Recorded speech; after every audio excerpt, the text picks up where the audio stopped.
Hello, everybody. Welcome back to This Podcast Takes Tokens. I am Deric, joined by my brother Ryan. We are here today to talk about top 5 walk-on songs, or, like music from whenever you go to see a sports game, whenever you go to see a game, an arena, go see the sports games. You see the sports match and you score the touchdown in the inning. Yes. Yeah. So yes, we're talking about top 5 songs, like walk-on songs, songs that they just play at the arena during a game, just songs to get the hype up, to get the crowd going. So we're going to come back and we're going to talk about those in about 53 seconds. Stay tuned.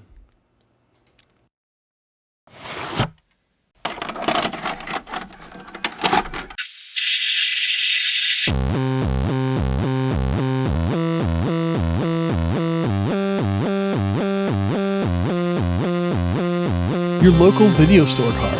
A comic book in your back pocket. Games with no tutorials. Music you had to discover. And drinking water straight from the hose. These are the things us millennials remember fondly. We are the Jennings brothers. Join us after the streetlights come on as we race our bikes from the top of the hill right down memory lane. Exchange those quarters, because this podcast takes tokens.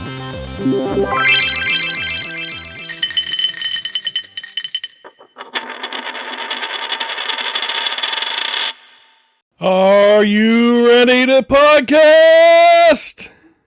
Wow. Tonight, in the right corner, we have Ryan Jennings, and in the left, we have Deric Jennings. Tonight, we are doing our top 5 walk-on songs. So join us as we count them down. You ready? I'm ready. 1, 2, 3, 4, 5. Or 5, 4, 3, 2, 1. Whatever. Yeah, whatever. We'll figure it out. So, let's get started. I'll go first with my first one. Okay. We're talking about walk-on songs. We're talking about, the music that gets you pumped whenever you're at a game, that kind of stuff. I'm going to go with my first pick, and that's Korn with Blind. Okay. Yeah. I've heard this one a lot. Like, it kind of like, they usually skip to like the, after a few seconds, and get to the like that last guitar riff right before he launches into Are You Ready? That one is a great one. It really gets the crowd going. Like, it just like it hits really hard and really fast, and you could really draw it out if you wanted to, and really start from the beginning of the song and build up some anticipation. I like that one. I think that's a good walk-on song. That's a good crowd pleaser. Gets the blood pumping, if you will. So where have you heard this at a sports game? Yes, at a sports game. Yeah, I've heard it like in the background at kickoff for like a football game and stuff like that. Oh, okay. I've heard it. Okay. Yeah. All right. Awesome. Yeah, I haven't, but really, like I've been to 2 Chiefs games. Yeah. And they didn't play that. And then everything else, like all the other football games I've been to have been like our local high school games. Oh, okay. And so, yeah, they play stuff that, like, I don't know. Not that, but I could see that. Right. Yeah. That would totally. Yeah, I could totally see that. So yeah, it timed great. It's a great kickoff song if it's timed just right. Yeah. All right, what do you got for number one? So I kind of took this in a different direction. Oh, that's fine. You can go in it. Like I said, it's wide open. I thought some walk-on Take me songs. out to the ball game.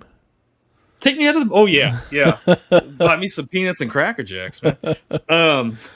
I took it. So all my songs here, with the exception of one, are. I'm gonna give you just a little description. But I picked them assuming this was going to be for like a professional wrestler coming. Oh, okay. Right. Well, I mean, it can. Yeah. So my first one was Enter Sandman by Metallica. Oh, yeah. That was on my list. And my thought for that is there's this guy whose persona is the Sandman. And you hear the dun, dun, dun, dun, dun, dun, dun, and he comes walking out, and it's kind of dark, kind of like the Undertaker, a little bit. And he comes out there, and this song's just building up, and then once it hits, boom, he jumps in the arena or whatever, and the pyrotechnics, pyros go off, And the thing with this guy, since he's the Sandman, his special move, his like finishing move, is he's got a little pouch of sand and he throws it in the guy's face, and the opponent just like falls asleep and falls over, and then he pins him while he's asleep. I like it. I like it. There needs to be a Sandman. Yeah. Thought, man, could it be the Sandman? Awesome? Adam Sandler out there as the Sandman in a wrestling alternate universe? Come on. That'd be awesome. That'd be so awesome. Just out there doing his Adam Sandler thing. Yeah. Yes. Talking gibberish and putting people to sleep. I like it. Oh yeah. I had Enter Sandman on my list as well. That was one, but I'll mark that off. I had some alternates. Okay. That's a good one. Yeah, I've heard that one used in the sports games, if you will. I think there was a wrestler that used it for their walk on. Maybe. I'm sure there had to have been, even if it was like a minor league. Ring. Somebody did, I'm sure. Yeah. League. Yeah. Baseball. I'm almost positive somebody in baseball used it as a walk-on song, like you said. I'm sure. Minors. Yeah. I'm sure.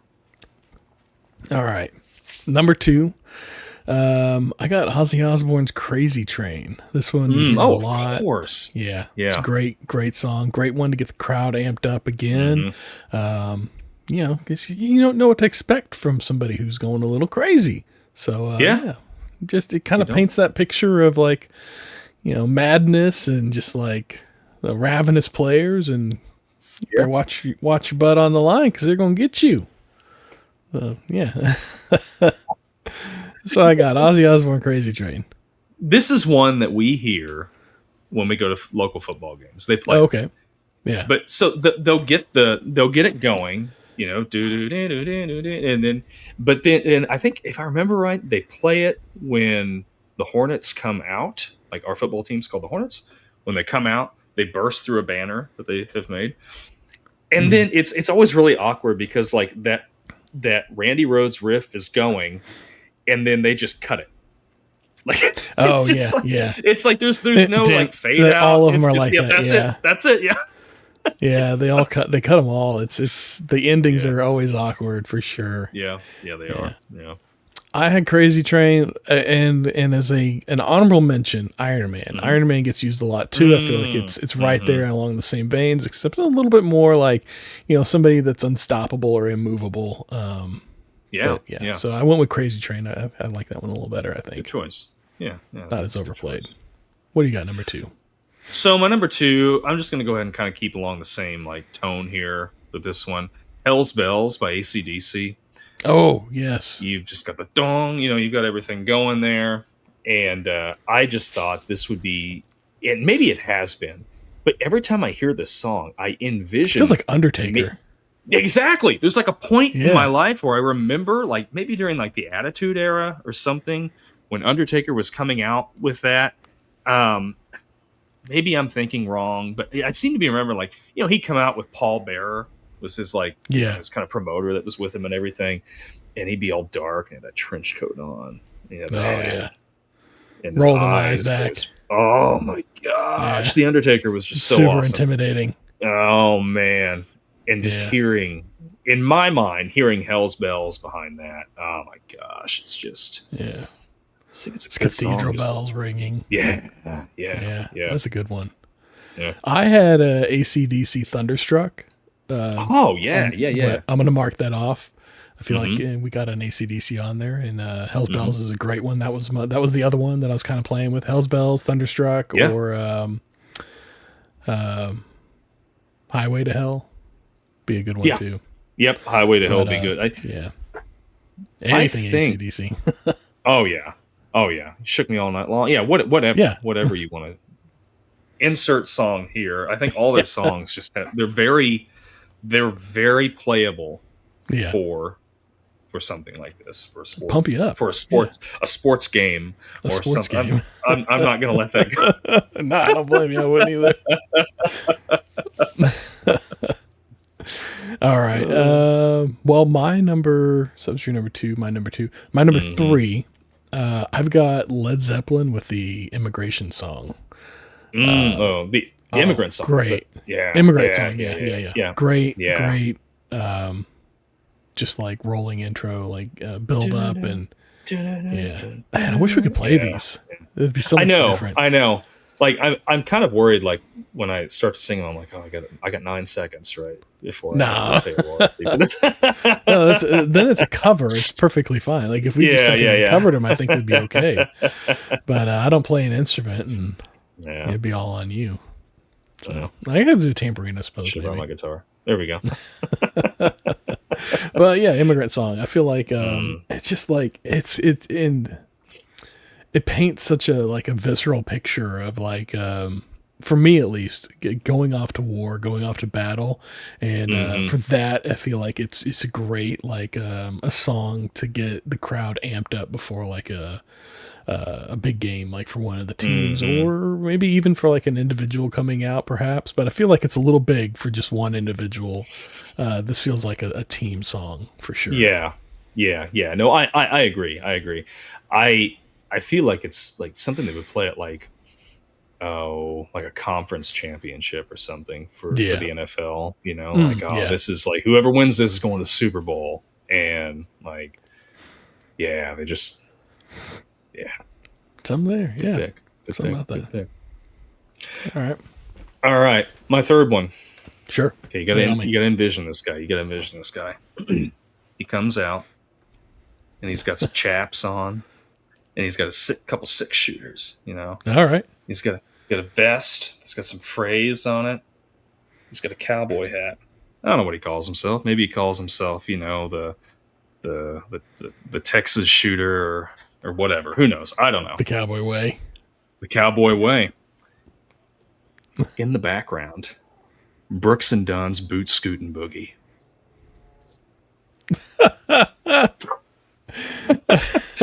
Can you imagine?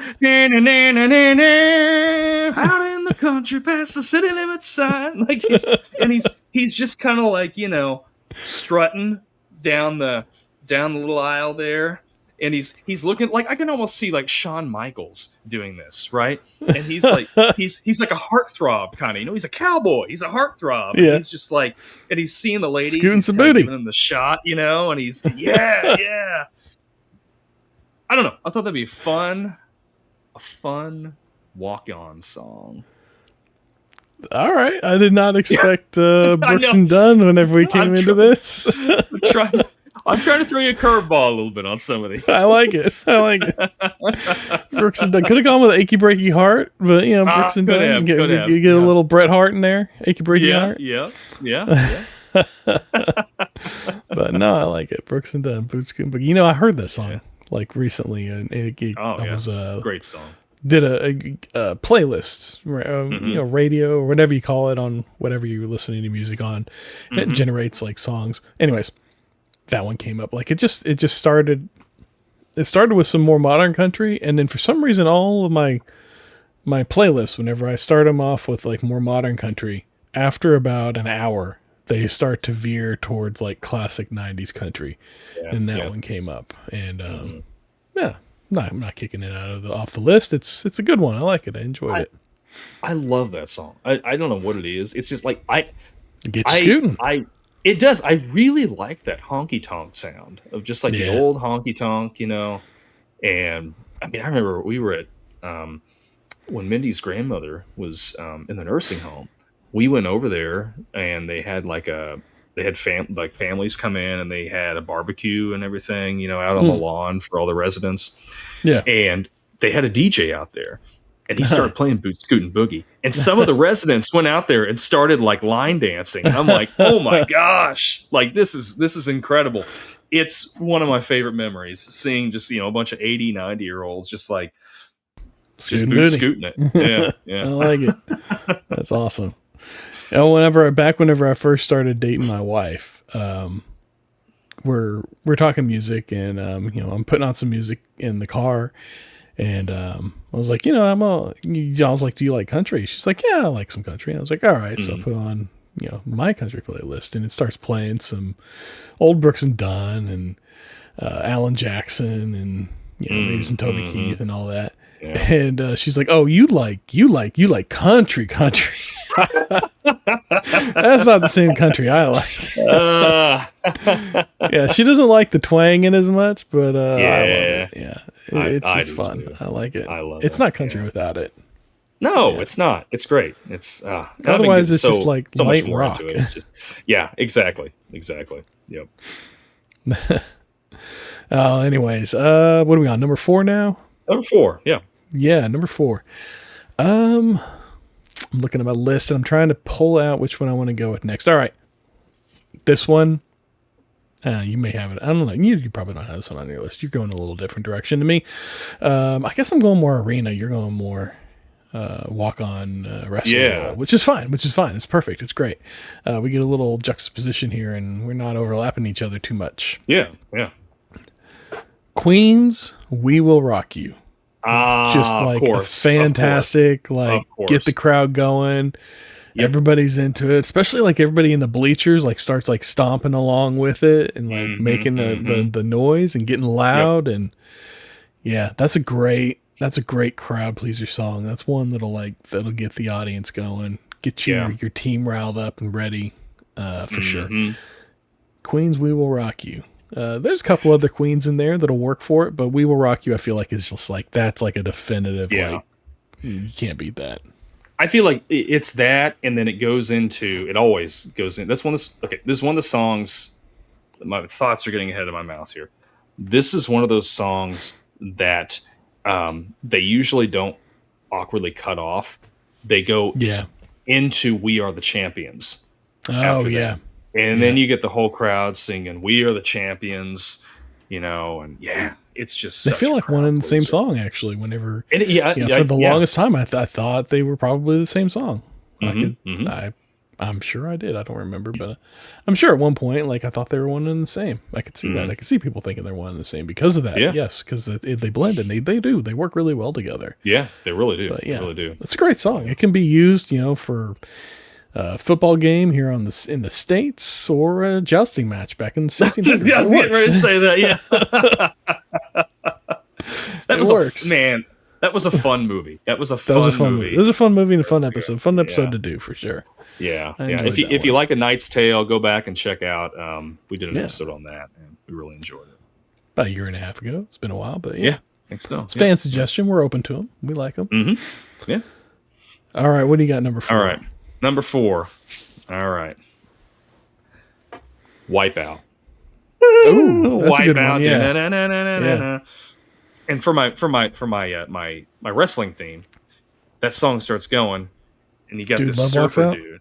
Oh, that'd be awesome. He's a surfer, right? Okay. He's like the shaman of the beach, or something. And this feels like the cowboy character, just like different clothes. Sure, that's exactly what it is. He's got these long flowing golden locks, and he's got like this. He's board shorts, and he's got he's got like the Hawaiian shorts on, and this is playing, and he's surfing. He's on a surfboard, going down the aisle to get to the wrestling match. They put wheels on it. I think that's a skateboard. Yes, but nobody sees it as a skateboard. Okay, everybody's bought it. It's low enough to the ground. They built it to look like a surfboard. Oh, he could ride it down the aisle, and then as he gets up to the stage, he does like a big jump, like he's got a vertical on him, and he jumps and he lands on the stage, and the board slides right underneath the stage and just disappears. Yes. There we go. I love it. Working on something now. Yeah. Get a hold of us. I don't know who's in charge of the WWE anymore. You remember whenever it changed from WWF to WWE? Mm-hmm. Yep. Yeah. It's still WWF. Yeah, it had to. I get it. Names and internet was becoming big and websites and all that. But they both existed for decades before without any issue. They did. I don't understand. Somebody wanted money. We got the WWE. And that's yeah. Yeah, sure. I think Stephanie McMahon and gosh darn it, now I can't think of his name. He did the Generation X. Yeah. Anyway, they're the commissioners now, as far as I knew last. Yeah. Jericho? No, it's not Jericho. No, not Jericho. No, gosh darn it. Yeah, I'm with you. I can't remember his name. Yeah, I It's can't not remember Brett. his name. I don't want to say Bret Hart. That's not it. No. Anyways, no. somebody will tell us. Yep. All right, so that was number 4, right? So we're on number 5 already? Oh, yeah, All right. man. Number 5, they're flying by. That's okay. I got a couple Better more have we some can steel throw in popcorn. there. My number 5, I've got to go with... Ooh, this is a tough call. Okay, I'm going to stick in the same theme here. I've been going rock and roll, classic rock, mixing in a little bit. Guns N' Roses, Welcome to the Jungle. Oh, yeah. Just like, yeah. Great. Like, we're going to like, it works on so many levels. It works in movies for the same. It works in, the sports arenas, games as well. Getting the crowd all pumped up and, Welcome to the Jungle. Things are going to get wild. We're going to get crazy. Welcome to the Jungle. Yeah. Guns N' Roses. Guns N' Roses brings it with this one. Man. They do. It's hard to fathom that they only had like a couple albums and had such success with it. But yeah, took forever to get the last one out. Yeah, it did. I think if you there's several GNR songs you could do. I think another one that I've heard at games is "Sweet Child of Mine." November Rain. Yeah. All 14 minutes of it. All 14 minutes. You know what? I love that song. I really love that song. It's a great song. The video's really weird too. It's have you seen that? Like, of its time. Have you seen the video where they like edit in just like really bad guitar playing on that?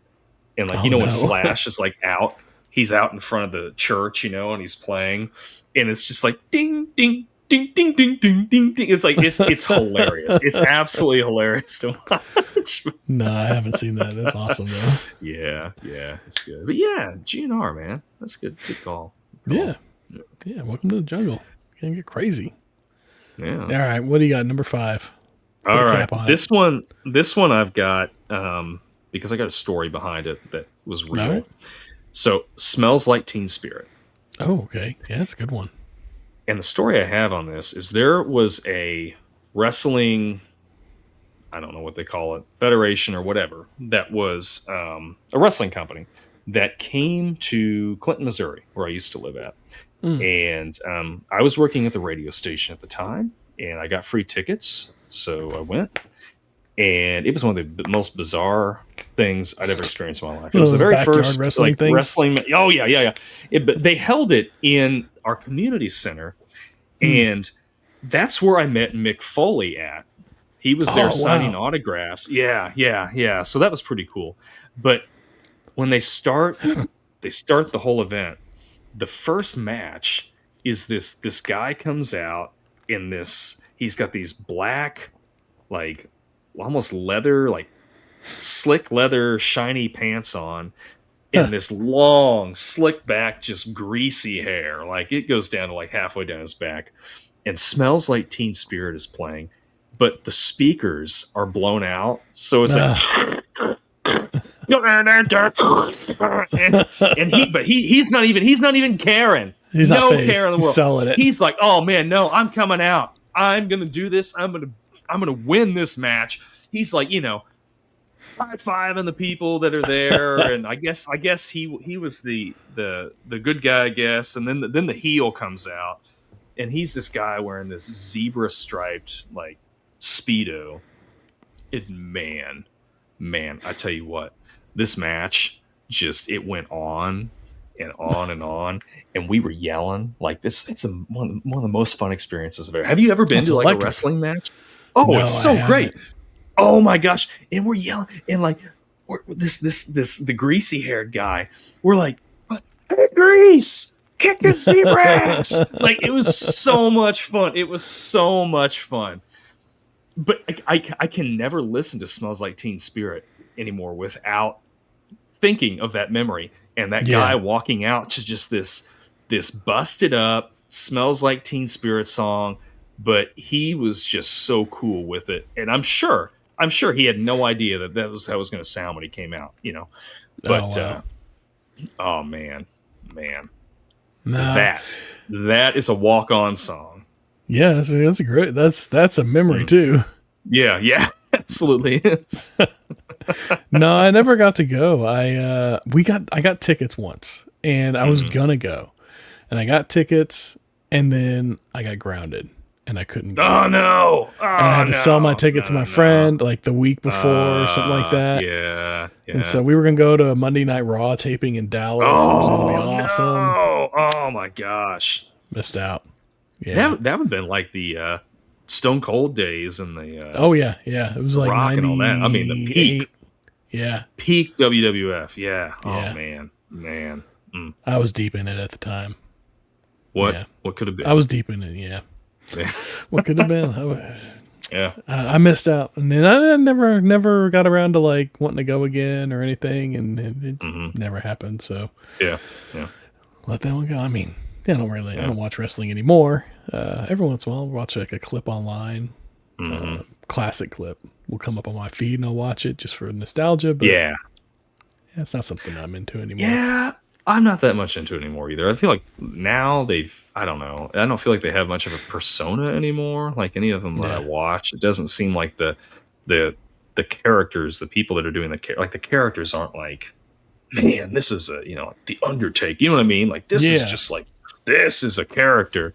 It's, I don't know. It's just, it doesn't seem to be as fun as it used to. And, I'd agree. But maybe that's just like perspective, like could be just not into it. I don't know. All right. I got a couple that were on my short list. Yeah, sure. I got a few too. You got a few short list ones. All right. Drowning Pool Bodies was on the list. Yeah. Absolutely. Yeah. It's a crowd going. Yeah. Especially like works in wrestling really well. Oh yeah. With bodies at the floor. That's right. And Wild Thing from Major League. Great crowd pleaser. Great way to get the audience going for sure. Yep. Yeah. But I always think of the movie whenever I think of Wild Thing. Yeah, it's kind of hard to differentiate between the two. It is. Yeah. But that's one I gotta go back and watch. Or Major League. It's been a while. Yeah, it's been a long time since I've watched that one too. Didn't they have two of them? There was like Major League Back to the Minors or something like that. There's a few. I think they did like 3 or 4. Okay. But Charlie Sheen, I think, was only in like the first 2. I seem to remember our grandpa had a copy of it at his house and watching it over there. But yeah. That's all I got. Well, there was also Bad to the Bone. Yeah. It's a great one. Yeah. George Thorogood and the Destroyers. Yeah. Similar, along the same lines as Wild Thing, but yeah. So this, I just make a comment about George Thorogood and the Destroyers. I like a lot of his music, but like, I mean, seriously, like, is there a more, this sounds really bad. Is there a more white trash, like music style as George Thorogood and the Destroyers? I don't know. I'm not that familiar. I've heard him. I'm sure. I'm just not. All I can think of when I think of George Thorogood is Bad to the Bone. But like it. You think of like motorcycles. You think of like maybe baseball with it. Yeah, for sure. All right. So now that I've offended people, so the first one that I only had 2 honorable mentions here. Yeah. The first one, U2, Where the Streets Have No Name. And I think about that. I think it would I've always said it'd be really good at like a NASCAR race as they're revving their engines up, the dun dun dun dun dun dun dun dun dun dun dun dun. Oh, that's where Thunderstruck would be really good too. Oh, that's true. Yeah, that would too. Or Panama. Van Halen, Panama. Oh, yes. Oh, my gosh. Why didn't I think of Panama? Because I had my mind on these silly, goofy wrestling characters. That's why I didn't think of. And then my other one was one that I bet people sing it at ball games and don't even realize what they're singing.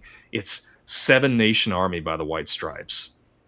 Oh, yeah. I hear it all the time. I've heard that one at football games, too. Yeah.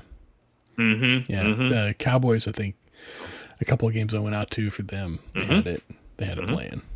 Yeah, that's a good, like between you hear it, commercial commercial breaks and stuff like that, they'd run it. Yeah. It's a good one. Yeah. Yeah. A great video. Great video on that one too. Oh my gosh. Color scheme, black, white, and red. Yeah, just like sliding between the different scenes. Oh, it's fantastic video. I love the White Stripes. Yeah. And Jack White, I've listened to some of his stuff. I like some of his stuff. Some of it I'm not so big on, but go ahead. I was gonna say I like all his recent stuff. You like all his recent stuff? Yeah, yeah. It's got a good sound. I like it. It's very that Nashville rock sound. I like it. Yeah, it kind of reminds me distortion on it. Yeah, it's like the Black Keys. It's a very like just dirty guitar sound, and I love that sound. I do love that sound. It's just it's so cool. I love that. Or that tone. Gary Clark Jr. with that same sound. Yeah. I like it. Yeah. So good. Did you have another one, or was that it? No, that was it. That's okay. Those are my walk-ons. Yeah.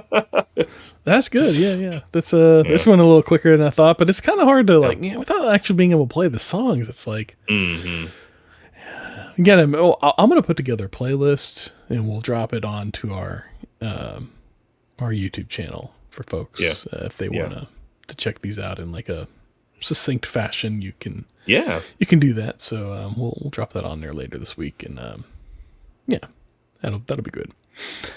All right, I think that'll wrap up our walk-on songs, our top 5 plus a few extras, so 5 each. Let us know about 15 or so. Let us know what you'd like to see on there.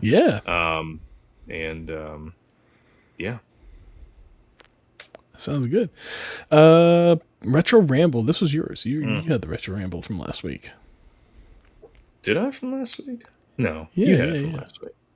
I had it from last week. Oh, that's right. You gave me it last week. So you're right. But I do have before we hit that.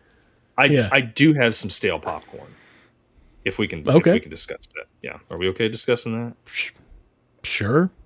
Okay. Well, I'm gonna do it anyway because it's go for it. Yes. Okay. I was thinking about this. I've been building the DeLorean Lego set, and I've been thinking about Back to the Future. It's completed, and I was gonna do the Back 2 with the Mr. Fusion and but I just decided that I really liked the original look the best, so I've got like the long little rod sticking out of the back of it and everything. Oh, okay. Yeah. But the Back 3 version just didn't look very good, so I didn't do that one. But that's not what my stale popcorn's about. My stale popcorn is I was thinking about Back to the Future, of course, while I'm doing this, and I'm almost always thinking about Back to the Future. Yeah. And I realized, correct me if I'm wrong, but I don't think that Doc Brown is in any scene without Marty. Because I thought like, oh yeah, well when he's on the clock tower, but then I remembered, no, Marty's down on the street hollering at him. When he's on a date with Clara and they're looking through the telescope in the third one. Oh shoot! Okay, that's the one. Okay, that's right. Darn it! I thought I had something there. Technically, he's alone whenever he's on the walkie-talkie with Marty, like he's back in his shop. But they're sharing the screen together. Yeah, I looked this up on Google, right? Like I'm like, surely he's in a scene by himself. And Google just brought up like parts of like where he's at, and that's like on the walkie-talkie or like when he's at home or like whatever. But then they also mention like it's when he's off screen. This is what's happening. I'm like, that's not a scene. He's off screen doing so. That's not a scene. A scene is when he is on screen. Yeah. So, but darn it. Well, I thought I had something. I thought I had a good conversation there, but that's where were you going to go with it? What's that? Where were you going to go with it? Doc Brown is. I was just going to go figment of Marty's imagination. No. I wasn't going to go with that. I was just going to be like, it just proves to me that Marty is the main character of the whole series. Because there's several. I mean, he is right. There's how many scenes are there with just Marty? I mean, other people, but like the scene is focused around Marty. I mean, the whole storyline is about like his parents making sure they stay together, his kids in the future making sure they get together. Really, the third one is kind of about rescuing Doc, although it's about rescuing his mentor. So, sure, or him doing the rescuing. So yeah, he's definitely the star of them. But the third one he gives Doc a little space in the third one. Lets him breathe a little bit. Yeah. I forgot about that scene with Clara. Gosh, Doc. Yeah. Maybe. You sure Marty's like not hiding somewhere in the background? I hope not. Marty, Jennifer's waiting for you, man. Doc deserved that after all he'd done, all he'd been through. He deserved to find love. So he can have a scene by himself. Well, I'll go ahead and give you my stale popcorn then while we're on the subject. I have a fun fact. I found a fun fact. We did Street Fighter recently. I think that was our last episode, wasn't it? Yep. Jean-Claude Van Damme, who played Guile, right? Guile, yeah. In the live-action 1994 Street Fighter movie, now voices Johnny Cage in Mortal Kombat 1, the recent Mortal Kombat game. Really? Yeah. Huh. So I thought that was interesting. I did not. Going through his IMDb, and there it is. Mortal Kombat 1. He's got a couple credits for it. So, awesome. Yeah. Have you seen like, so when Mortal Kombat 1 came out, right, there was like people were like looking at the graphics, like they always do, the Switch version of it. Have you seen that? You have to look that up sometime. It's why? Not Switch 2 because it came out on the Switch. Have you played it? Yeah. The Mortal Kombat, like the re-release, like with like the first, I don't know, it's got like a few different. Oh no, not the re-release. Like Mortal Kombat, like they rebooted the series, so it's like Mortal Kombat 1. Yeah, Mortal Kombat 1. No, I haven't played that. Yeah. Oh my gosh, the Switch version looks. I mean, it looks like a kindergartner just put some construction paper together to make these character models. It looks like the portable Wii that it is. Oh my gosh, it's so bad. It's so bad. You'll have to go check it out. It is like laughably Switch bad. Like, never claimed to be the greatest graphics game engine there was. I know. Like, why do they even decide to port this game though? Like, I don't feel like that's Nintendo's fault. Like, I feel like they're putting what is it? The Cyberpunk game on Switch 2. I'm like, I don't know that's going to look any decent there or any good. I tell you what, it does. It doesn't look as good as the PlayStation, as the PS5 version, but it's playable. Sure, Oh, absolutely. I have it. I bought it for my Switch 2, and because I'm like, I don't care if it looks a little bit worse. Like if I can play it portably, I'm gonna, as long as it's playable. And I'd read a bunch of reviews on it. People were like, oh my gosh, I can't believe this game runs as well as it does on this system. So I bought it. Oh my gosh, like it looks really good. Like I said, it's not quite as sharp as like the higher end consoles, but it is completely playable. Frame rate never drops, and it looks like I cannot believe it is running on a Switch hardware. It is just incredible. Okay. I don't know. All right, I stand corrected. I will look forward to that. So the Switch 2, you've had the Switch, now you got the Switch 2. Is there anything that you can't bring over from your Switch 1 other than like peripherals, like games and everything? Like you can play from your Switch 1 over on your Switch 2? Oh yeah. So I haven't found. I mean, I think there's like a couple, but I don't think they're not very popular games. Like I don't even know what they are. I've just heard that there's a couple that aren't like backwards compatible. But like everything, all the digital games that I've owned. What's that? It's probably the developer that didn't develop it or whatever.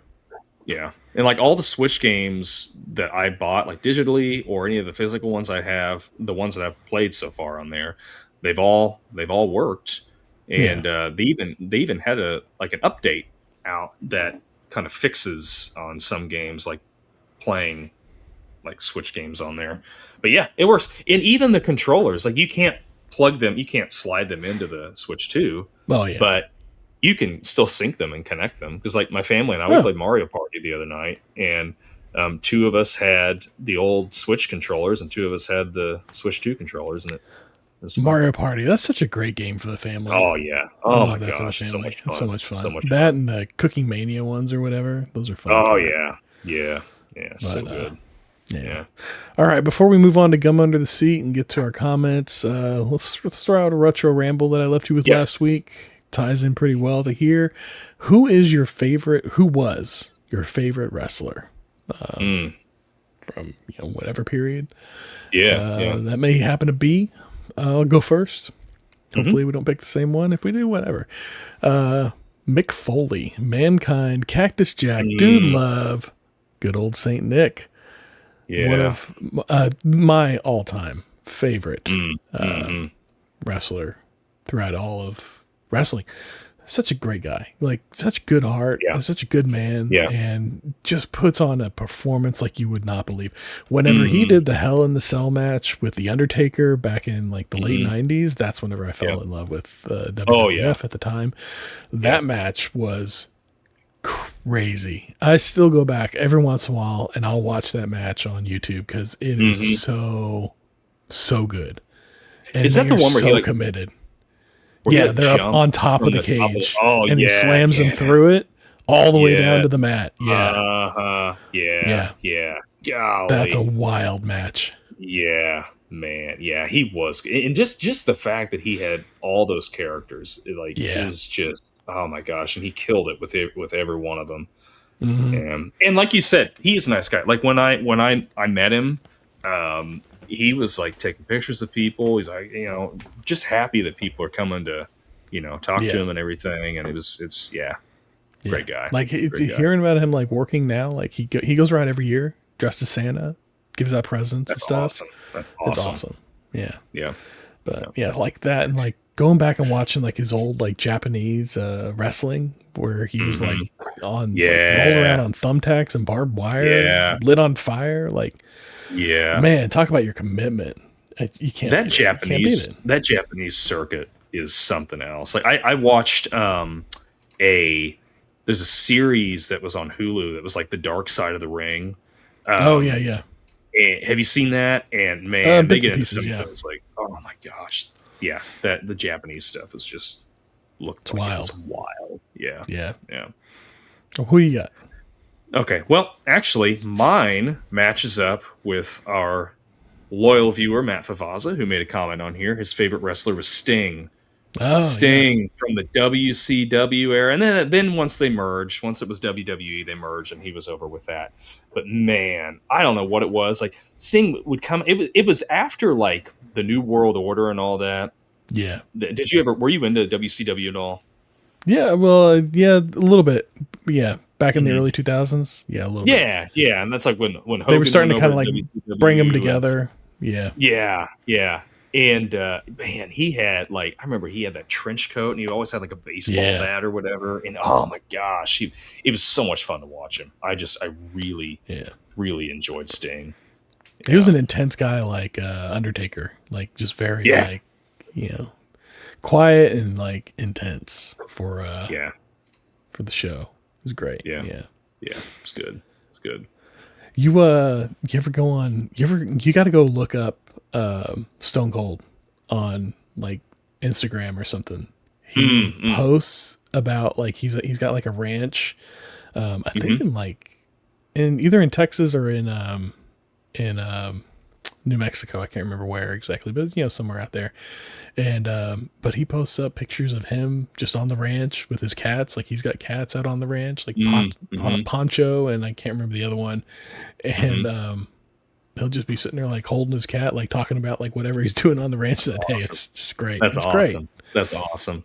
Yeah. He had, I don't know if he still does it, and I've seen a couple episodes of it, but he had that podcast that was Broken Skulls, I think, or something, and he'd have different wrestlers on it. He had one on there, and he may have had him several times on there, but one of them I remember watching was him and The Undertaker, and that was a good episode. Yeah. And it's good to hear him talk like about like without like the personas to talk shop about like like how it was back in the day, and to know that they're there's no real grudges or anything, like they're all like, pretty amicable with each other, which is great. I mean, it was just it was entertainment. And, yeah, it's a show. Yeah. Yep. Yeah. All right, I'm going to move on to Gum Under the Seat. This week we got a comment from Jesse Lepin, 3673. This is from our Masters of the Universe episode. And he says, we were talking about M. Night Shyamalan, I believe, at one point. Mm-hmm. Shyamalan? Shimmy? I don't remember. M. Night. There we go. He says the movie Split is the best M. Night movie, but it was an amazing performance by James McAvoy. I've heard good things. I haven't seen it though. Yeah, I haven't watched it either. Yeah, and it's like a backdoor, like prequel or sequel to Unbreakable, I believe, right? Yeah, I think so. Yeah. But he did. I think Shyamalan did. He did Unbreakable, and then didn't he do Glass? And then he did after Split. He did Glass because it was Split, and then like Glass shows up at the very end, like in like an end credit scene or something like that, and then they do Glass, which is like the bringing the two of them together. See, Shyamalan, like, forget all your horror stuff. Like, you just need to focus on like this world of superheroes that you've created. Yeah, like that's what I want to see, because those are the movies. Like, The Sixth Sense was good, but I feel like after that, like, all his other ones are just like, whatever. But Unbreakable was great, and I've heard that Split was good, and Glass and all that. So let's just stick with that. That's all I got there. Did we get anything in the comment section? Oh, we got a little bit there. Yeah, we did. We got Harrison Garrett. We were talking about, I think, The Undertaker earlier, and he said maybe he was answering a question that we had, or we couldn't figure out a name or something. Anyway, he said Undertaker. I know wrestling characters, so yeah, it's awesome. Yeah, Undertaker, a great one. Oh, awesome. Yeah. Then again, Matt Favazza said he was we couldn't figure out Stephanie McMahon, and who she's actually married to is Triple H. That's right. Yeah. D-Generation X. Yeah. Triple H. He's the I guess maybe he's the commissioner, but like I know they're married, like in real life. So like crazy. They both run it. Yeah. So considering like how much like she was a pawn for him in like a lot of the stuff I remember seeing, like I think he like slammed her through a table or something at one point. Yeah. That's wild. Well, I think like through that, it was on one of those Dark Side of the Rings things. And they ended up just having a really good relationship, and they just kind of fell in love or whatever, and through all that, and they ended up getting married. So nice. Yeah. Awesome. Love behind the ring. Yeah. That's awesome. Yep. Yeah. I'm reminded now of like Kane. Who was like Undertaker's brother? He wore like the mask. Yeah. And then like eventually he took off the mask, and then it just wasn't the same. But like he was another good one, like quiet and like brooding, but like he could put some on of those. show. Like, I thought Kane honestly was a little bit scary when I was a kid. Yeah, it's just the way that he like. It's the same feeling I got like when I first saw Slipknot. And I'm like, oh my God, it's a little dangerous. Guys are kind of creepy. Yeah, it's kind of exciting. I'm not sure I want to. I don't know if I can look away, but I don't want to look. Yeah. Well, that wraps up everything I've got. Yeah, I think that's it. Right. That's it. I'll hit you with a retro ramble for next week. All right, and then we'll take off. So anyway, if I can get my words straight. I can't get them straight right now. All right. Who do you think is the greatest anti-hero of all time? Okay. Greatest anti-hero. Okay, that'll be a tough one. That's a tough one. Yeah. It is all right. tough. I'll think on it. Yeah. All right. Well, thanks everybody for watching. Check us out on, obviously you're on YouTube. We're on Spotify. Yeah. We're on Apple Podcast. Give us a like, subscribe. That just helps YouTube know that this is a good channel that people like watching, and really helps us. We appreciate it. And until next time, Beacon Rewind. We will see you next week when we're going to be talking about the 1979 movie The Warriors. One of my favorites. I haven't seen it. This will be my first time. Yeah. It's gonna be good. It's gonna be good. So, yeah, we'll see you then. Thanks for sticking around. See you next week, guys. See ya.